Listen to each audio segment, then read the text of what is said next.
तो जम्मू कश्मीर के पहलगाम में हुए कायराना इस्लामिक आतंकवादी हमले के बाद भारत ने आतंक के खिलाफ निर्णायक रुख लगातार अपनाया हुआ है। जवाबी कार्रवाई तेज है और अगर इसका असर सीधा इस्लामाबाद में क्या पड़ रहा है वो हम अगर आपको बताएं तो आप समझ लीजिए कि पाकिस्तान बौखलाया हुआ है। इस बौखलाहट में उल जुलूल बयान, गीदड़ भभकियों का दौर लगातार उनकी तरफ से जारी है। इस सिलसिले में अब एक नया नाम जुड़ गया है और यह नाम कोई और नहीं, अपने पुराने बचकान बयानों के लिए हमेशा से चर्चा में आया पाकिस्तान पीपुल्स पार्टी का नेता बिलावल भुट्टो है। सिंधु नदी के किनारे सुकुर में जनसभा को संबोधित कर रहा था। बिलावल ने इस दौरान अपना आपा खो दिया।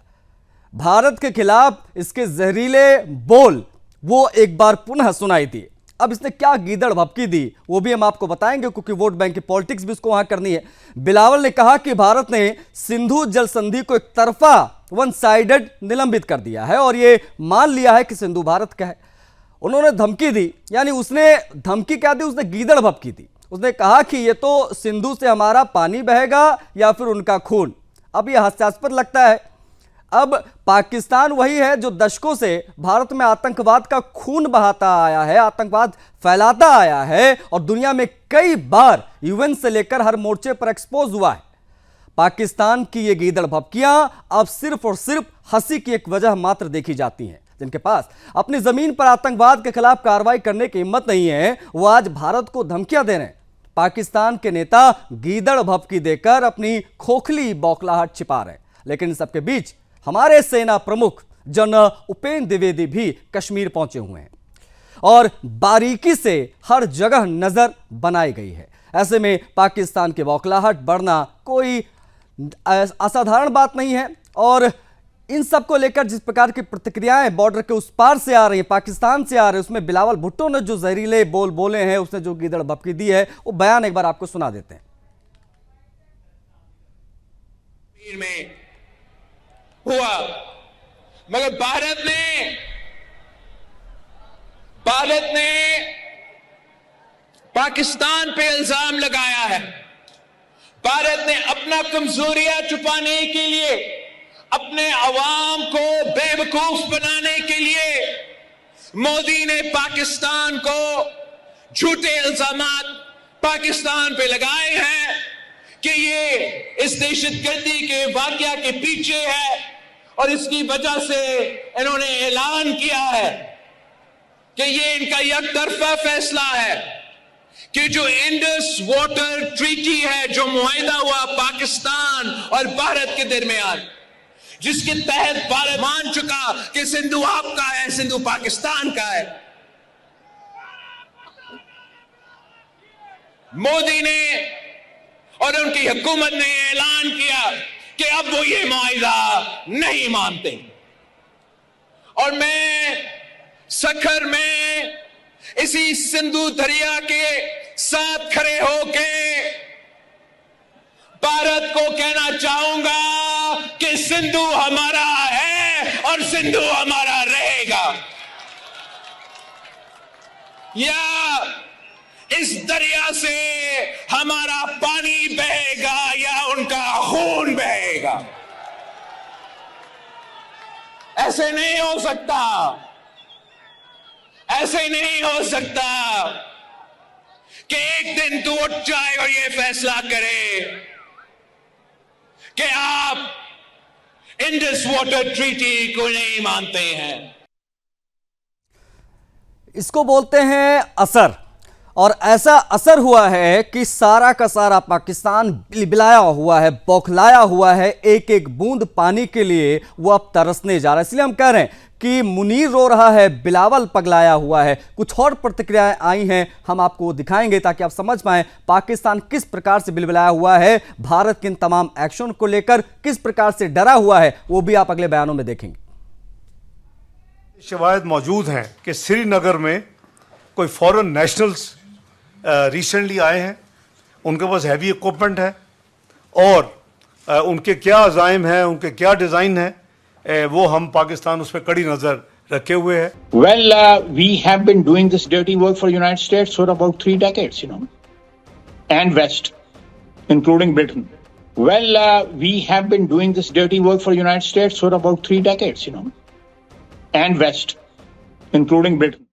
डिप्टी पीएम ईशा डार को भी आपने सुना, भुट्टो को भी आपने सुना, और जिस प्रकार से उनके अन्य मंत्रियों के बयान आ रहे हैं उसको किस प्रकार से देखा जाए, अब तक जिस प्रकार का एक्शन हुआ वो किस दिशा में दिखाई दे रहा है, इन सभी पहलुओं पर बात करेंगे।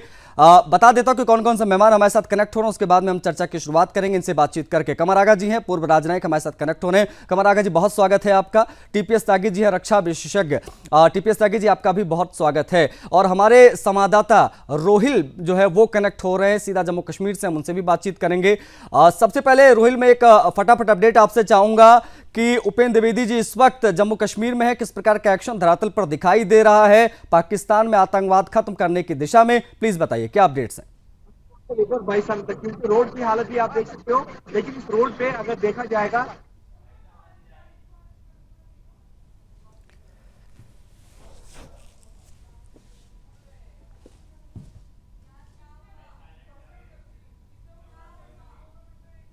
रोहिल, मेरी आवाज मिल रही है आपको?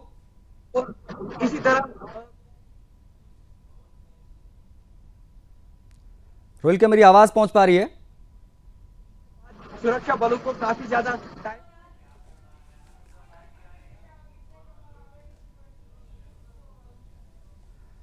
रोहिल तक आवाज नहीं पहुंच पा रही, उनसे हम जुड़ने की कोशिश करेंगे। लेकिन हमारे साथ पूर्व राजनयिक कमर आगा जी कनेक्ट हैं, और जैसा कि मैंने बताया टीपीएस त्यागी जी, रक्षा विशेषज्ञ, भी हमारे साथ कनेक्ट हैं।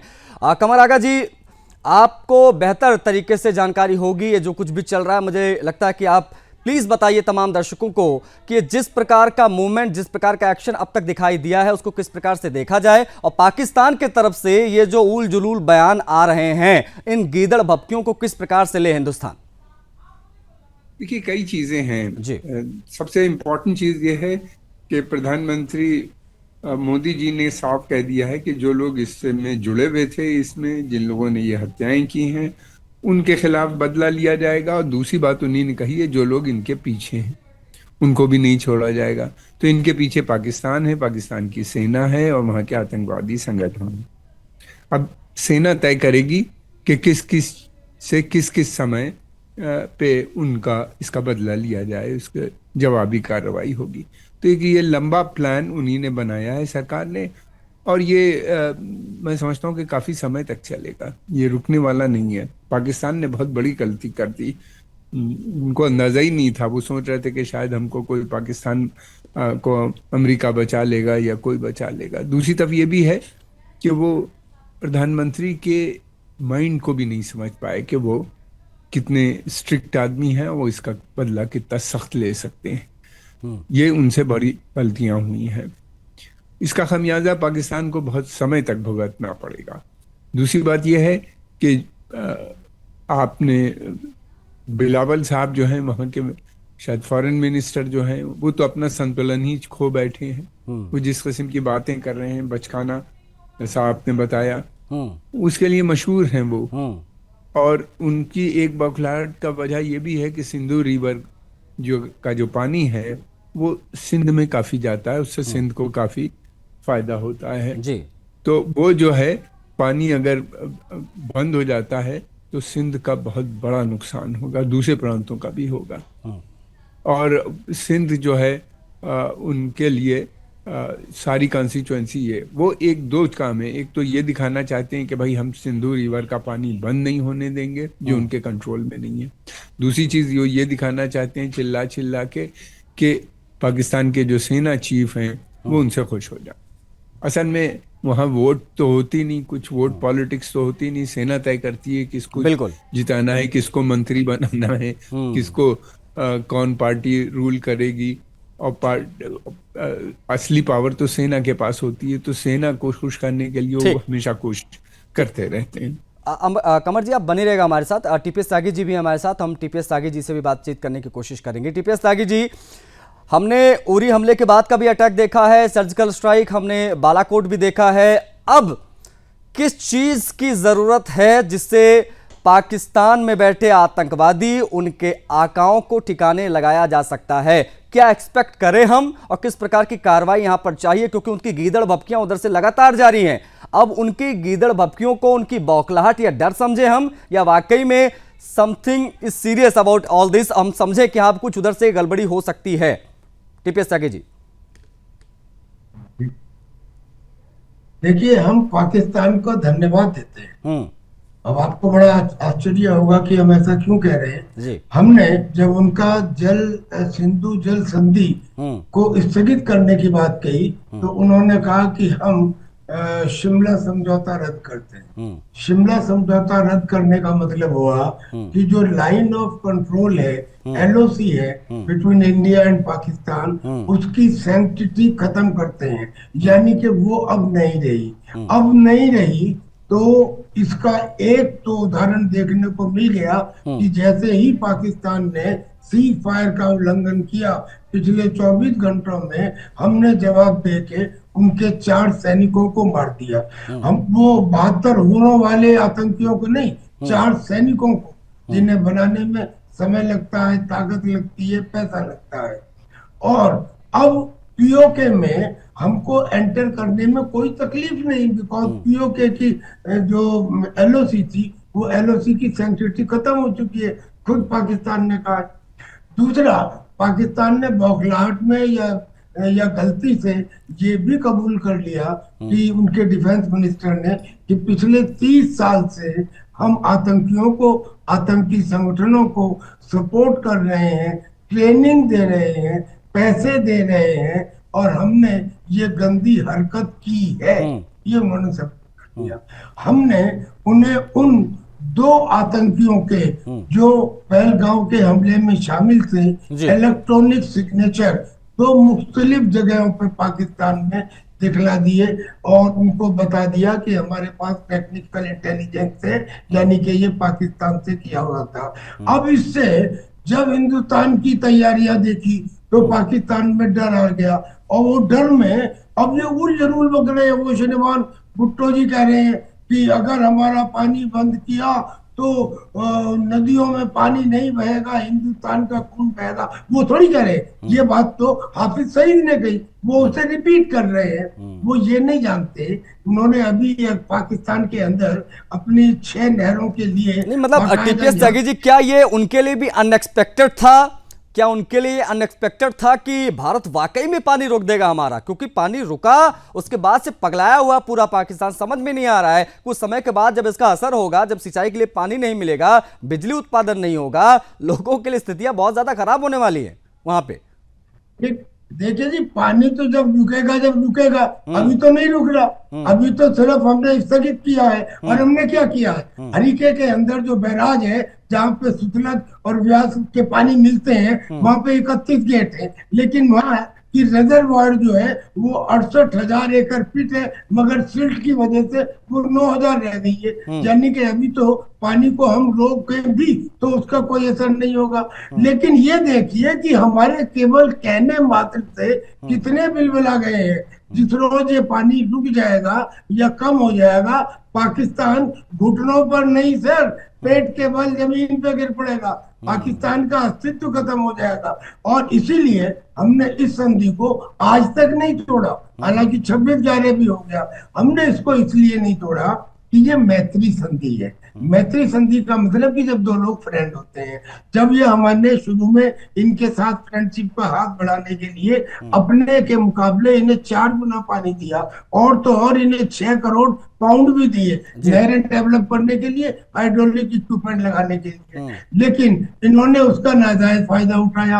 अब जब ये खुद कह चुके हैं कि ये आतंकी गतिविधियों में लिप्त है और आतंकी गतिविधि हिंदुस्तान के खिलाफ हुई है, तो ये दोस्त कहाँ रह गए? अब मैत्री कहाँ रह गए? लिहाजा अब उस संधि का अस्तित्व कहाँ रह गया?